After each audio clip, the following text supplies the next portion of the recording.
Hi everyone, welcome back to my channel. প্রতিদিনের মতন আজকের দিনটাও শুরু হলো নতুন আলো নতুন সকাল দিয়ে। বেরিয়ে পড়লাম অফিসের পথে। আর আজ মনটা ছিল একটু খারাপ, দরকার ছিল একটু মোটিভেশনের।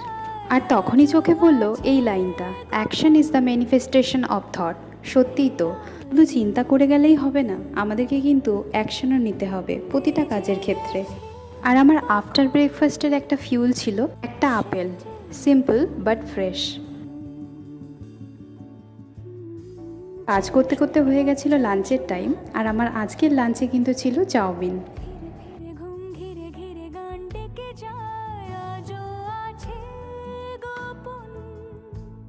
দিন শেষে বাড়ি ফিরে তোমাদের সাথে দেখা, আর হঠাৎ করেই রান্নাঘরে গিয়ে দেখলাম মা এই বড়াগুলো করেছে। এটা সুজি, নারকেল কুচি আর চালের গুঁড়ো দিয়ে মা করেছে। তো আর কি, মা করেছে আর আমি খেতে বসে গেলাম। তো চলো, তোমাদের সাথে আবার পরের ভিডিওতে দেখা হবে। সাবস্ক্রাইব করতে ভুলো না।